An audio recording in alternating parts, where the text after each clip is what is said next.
saya akan berkomitmen melakukan proses ini secara profesional, secara objektif, dan tidak transaksional.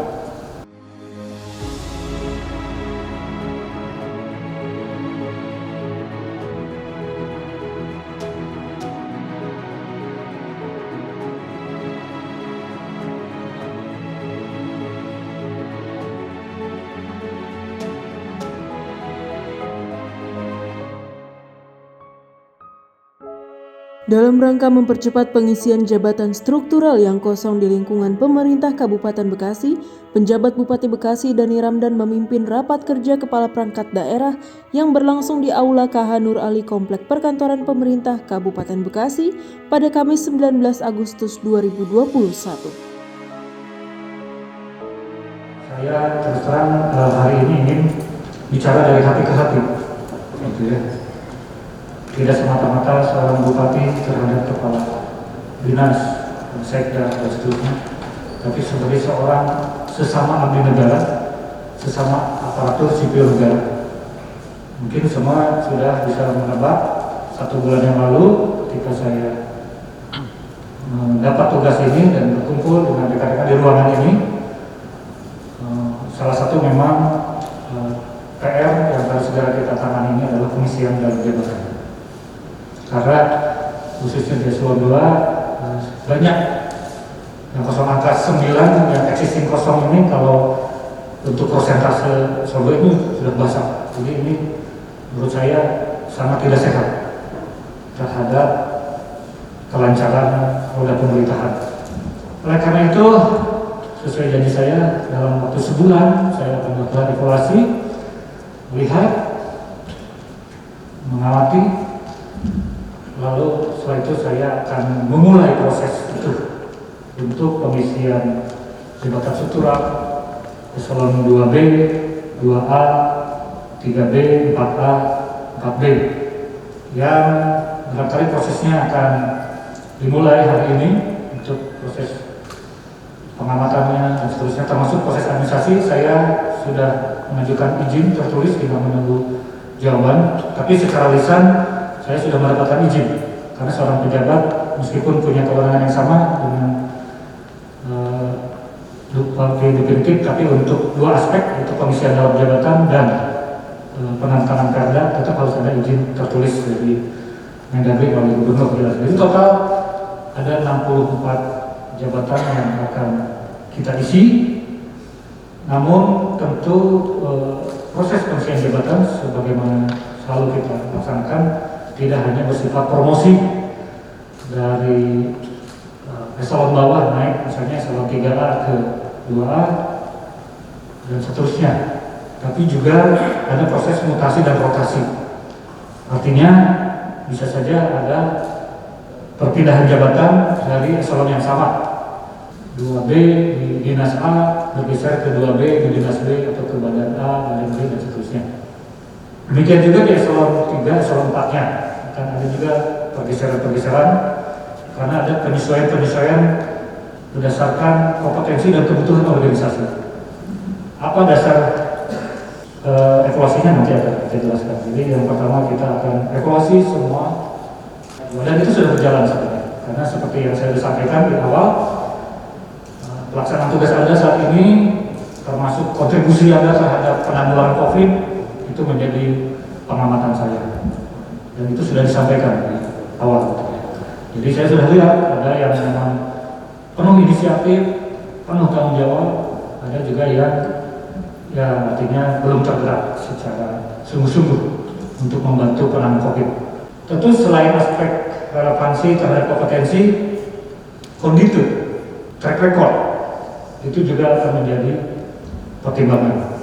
Karena bagi seorang pejabat struktural bukan hanya kompetensi yang dibutuhkan, tetapi juga integritas, komitmen, dan itu bisa diukur dengan asesmen, tapi juga bisa dengan cara pengamatan dan wawancara. Fokus sesuai dengan prioritas kebutuhan pembangunan dan kebutuhan masyarakat, maka saya inginkan para kasih perencanaan dan evaluasi di setiap perangkat daerah ini adalah yang terbaik figur-figurnya. Dan saat yang sama juga kita sedang menyusun reformasi birokrasi, dan analisis-analisisnya itu antara lain ada di kasih evaluasi dan perencanaan. Jadi PNS terbaik di tingkat perangkat daerahnya itu yang masih syarat jabatannya di eselon 4, yang terbaiknya kita posisikan di kasih perencanaan evaluasi. Lalu yang lainnya adalah kasih dan kasubag lain yang menurut kajian biro organisasi juga punya kelas jabatan yang lebih tinggi dibanding kasih atau kasubag yang sama di lingkungan masing-masing. Para kepala OPD bisa memberi masukan nanti ke kabak organisasi.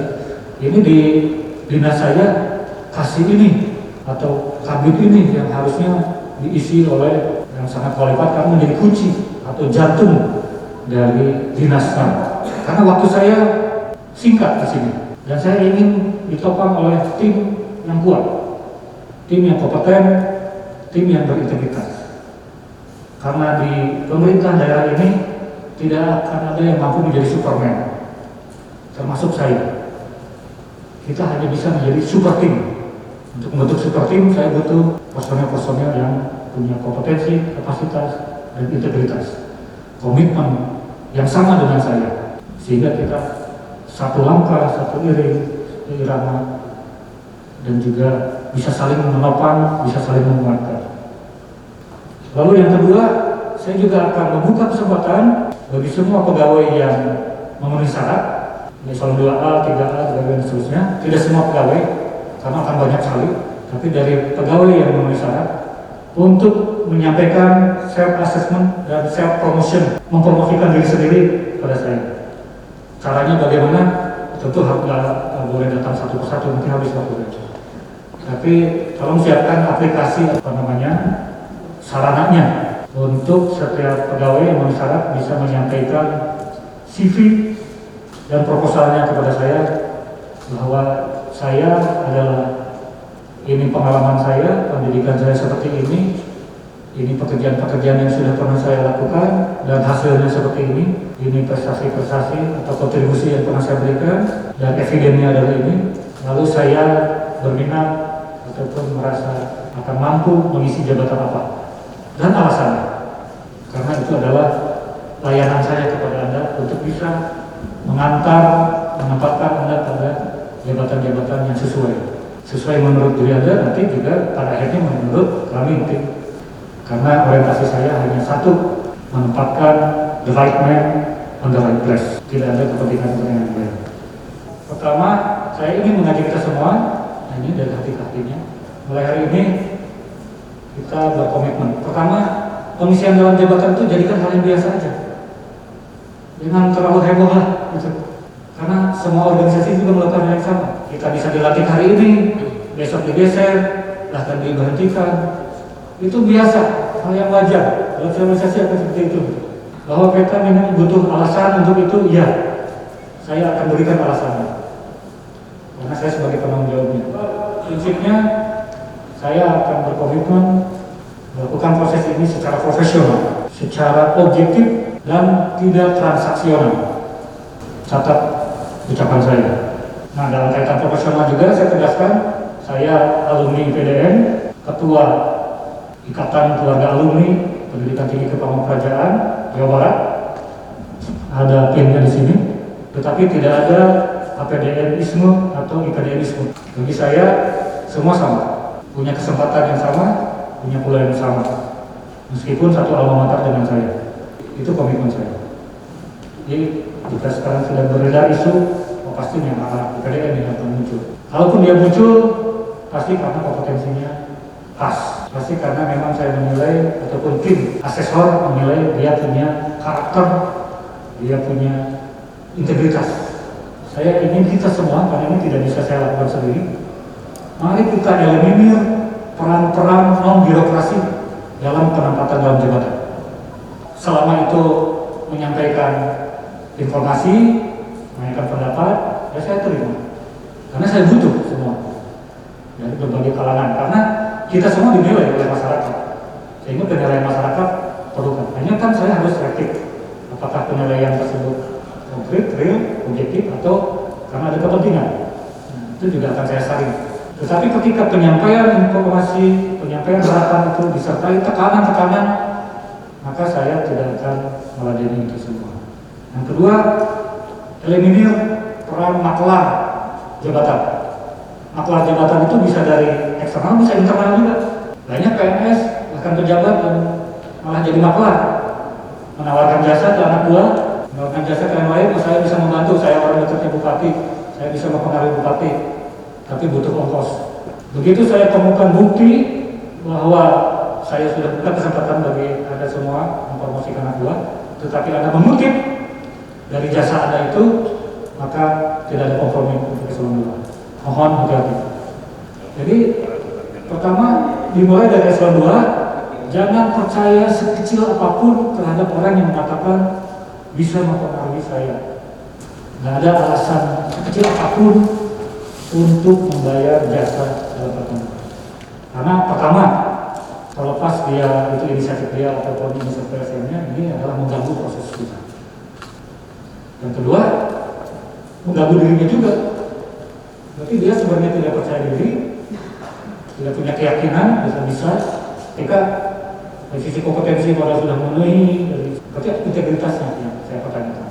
Saya ingin mengajak kita semua untuk menyadari hakikat jabatan itu apa sih? Jabatan itu adalah kepercayaan, bukan hak pegawai. Kalau gaji, cuti, itu hak, bisa dituntut. Kalau jabatan tidak. Jangan pernah menuntut. Tunjukkan saja bahwa ada layak, gitu. Saya layak. Gitu. Yang kedua, saya meyakini jabatan itu adalah rezeki. Apa prinsip rezeki? Rezeki itu artinya sudah ada di Lauhul Mahfuz. Ketika kita di dalam janin 4 bulan itu ditiupkan ruh oleh Allah, maka juga dituliskan rezekinya, gitu kan? Bodoh banget kan? Kalau sampai menghalalkan segala cara untuk jabatan, sedangkan itu jabatan akan menjadi ujian, akan menjadi penghalang dia masuk surga. Saya berharap meski proses ini akan dimulai hari ini, tetap bekerja di jabatan yang sekarang Anda pegang dengan sepenuh-penuhnya, dengan rasa tanggung jawab. Mari saatnya kita sekarang lebih merdeka. Ini momentum hari merdeka. Merdeka dari intervensi. Setuju nggak? Oke. Dan saatnya kita berani lawan semua intervensi. Setuju? Terima kasih. Kalau begitu, Assalamualaikum warahmatullahi wabarakatuh.